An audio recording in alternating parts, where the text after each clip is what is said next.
नमस्कार, स्वागत है आप सबका नारद टीवी पर। दोस्तों, आज के इस एपिसोड में हम बात करेंगे शम्मी कपूर और देव आनंद जैसे सुपरस्टार के साथ काम कर चुकी एक्ट्रेस कल्पना मोहन की। हो तुम या कोई हकीकत, कौन हो तुम बतलाओ।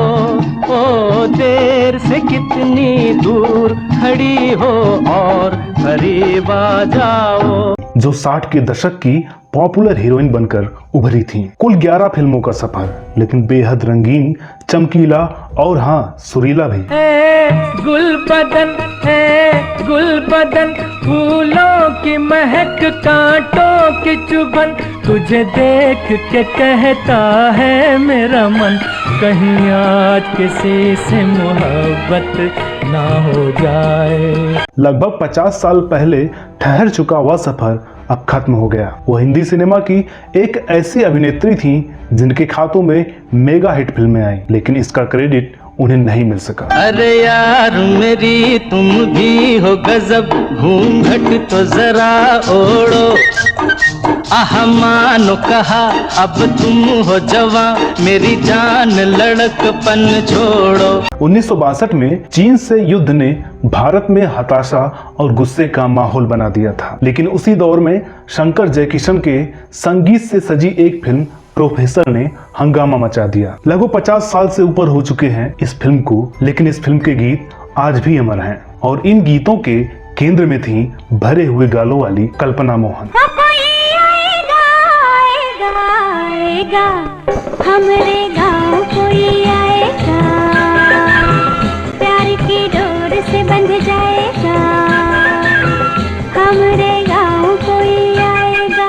ये उम्र है क्या रंगीली, ये नजर है क्या नशीली, प्यार में खोए खोए दिन, हमारा ढूंढ ढूंढते थे, हमारा ही जमाना है। मैं चली पीछे पीछे जहाँ, ये न पूछो किधर, ये न पूछो कहाँ। खुली पलक में झूठा गुस्सा, बंद पलक में प्यार, जीना भी मुश्किल, मरना भी मुश्किल। आवाज दे के हमें तुम बुलाओ, मोहब्बत में इतना न हमको सताओ।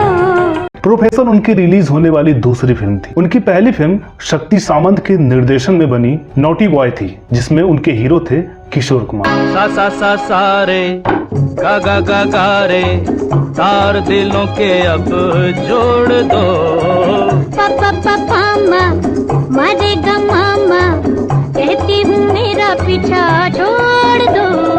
कल्पना का संबंध कश्मीर से था, वहीं उनका जन्म हुआ। उनके पिता अवनी मोहन स्वतंत्रता सेनानी थे। जवाहरलाल नेहरू के नजदीकी होने के साथ वो अखिल भारतीय कांग्रेस समिति के सदस्य भी थे। कल्पना ने बचपन से ही शौक में कथक सीखना शुरू कर दिया। धीरे धीरे उनकी प्रस्तुतियों की सराहना होने लगी। जवाहरलाल उनके प्रशंसक थे और उनका उत्साह बढ़ाते रहते थे। कथक में पारंगत होकर उन्होंने अक्सर राष्ट्रपति भवन में होने वाले जलसों में नृत्य किया। ऐसे ही एक जलसे में अभिनेता बलराज साहनी और उर्दू की नामवर लेखिका इस्मत चुगतई ने कल्पना को देखा। उन्हें उनके अंदर ग्लैमरस अभिनेत्री की संभावनाएं नजर आईं। उन्होंने कल्पना को मुंबई आने की सलाह दी। कल्पना ने मुंबई जाने और वहां फिल्मों में काम करने की इच्छा पिता को बताई, तो उन्होंने कोई एतराज नहीं किया। उनके मुंबई पहुंचने पर इस्मत चुगताई ने उनके अभिभावक की भूमिका अदा की। इस्मत के पति और फिल्मकार शाहिद लतीफ उन दिनों एक कहानी पर काम कर रहे थे। इस्मत ने शाहिद से कहा कि अगर वो फिल्म बनाते हैं तो कल्पना को अभिनेत्री के रूप में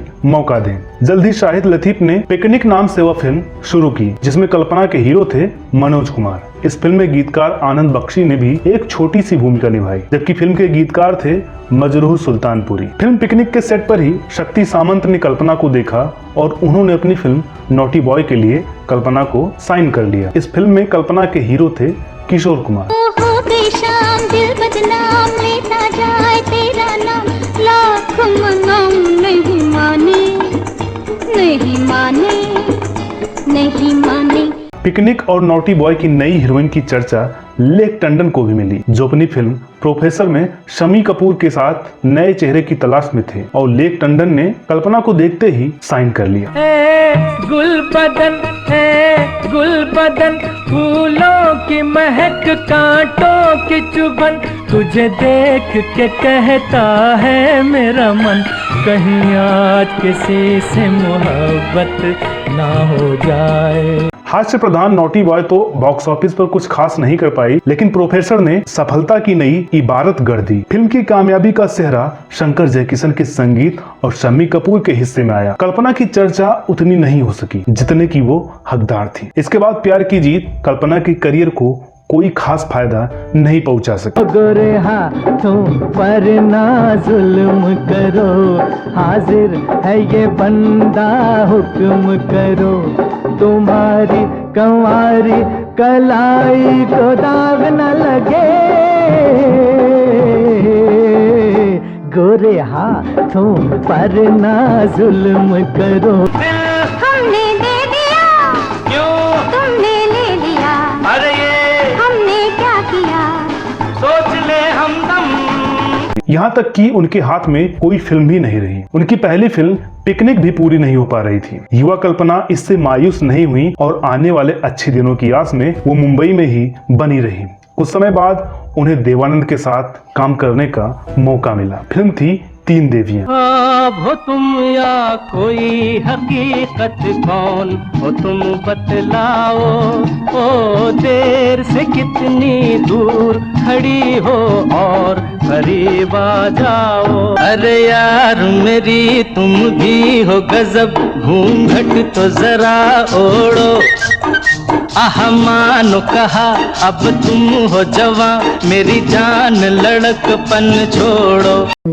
बेख्याल होकर यूं ही छू लिया किसी ने, कई ख्वाब देख डाले यहाँ मेरी बेखुदी ने। इस फिल्म में देवानंद की तीन देवियों में कल्पना के अलावा सिम्मी और नंदा शामिल थी। सचिन देव बर्मन के संगीत और मजरूह सुल्तानपुरी के गीतों से सजी तीन देवियां म्यूजिकल हिट साबित हुई। ऐसे तो ना देखो कि हमको नशा हो जाए, लिखा है तेरी आंखों में किसका अफसाना जैसे गीत 40 साल से ज्यादा समय बीतने के बाद भी लोकप्रिय हैं। लेकिन अपने समय की ये जबरदस्त हिट फिल्म भी कल्पना को खास फायदा नहीं पहुंचा सकी। देवानंद की किसी भी फिल्म की सफलता की शोहरत देवानंद के इर्द गिर्द ही घूमती थी। बाकी वाहवाही इस फिल्म के संगीत को मिली। यहाँ तक कि इसके बाद रिलीज होने वाली तीसरा कौन, जिसमें उनके हीरो फिरोज खान थे, सहेली और उनकी पहली फिल्म पिकनिक भी तीन देवियों की सफलता को नहीं भुना पाई। कल्पना को एहसास होने लगा था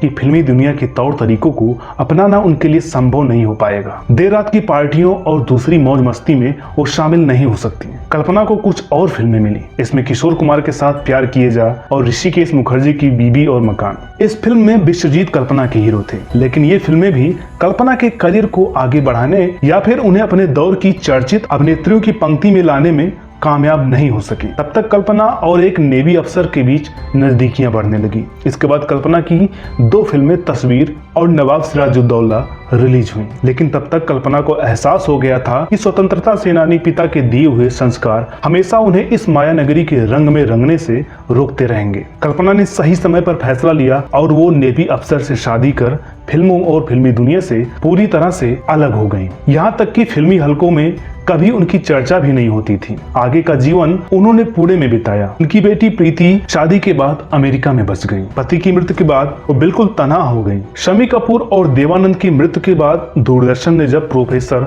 और तीन देवियां के गीत दिखाए, तब कल्पना के नाम के सुगबुगाहट जरूर हुई। इससे पहले सन 2007 में उनका नाम चर्चा में तब आया जब अकेली रह रही कल्पना की लगभग 54 एकड़ जमीन उनके फर्जी दस्तावेज के दम पर बेच दी गई थी। तब तक कल्पना चेस्ट इन्फेक्शन और लकवे की चपेट में आ चुकी थी। इस घटना की जानकारी मिलने पर उनके दामाद हरीश और बेटी प्रीति अमेरिका से आए और कल्पना को लेकर पुलिस में फर्जीवाड़े का मामला दर्ज करवाया। आखिरकार 4 जनवरी 2012 को कल्पना ने इस दुनिया को अलविदा कह दिया। तो दोस्तों, उम्मीद करते हैं आज का ये एपिसोड आपको पसंद आया होगा। वीडियो अच्छी लगी हो तो प्लीज इसे लाइक करें, शेयर करें, चैनल पर नए हों तो सब्सक्राइब करना ना भूलें। आपसे एक निवेदन है कि नारद टीवी के फेसबुक पेज को भी लाइक करें ताकि वहां से भी आपको नारद टीवी से जुड़े अपडेट मिलते रहें। तो दोस्तों मिलते हैं अगले वीडियो में एक और नई कहानी के साथ। तब तक के लिए नमस्कार।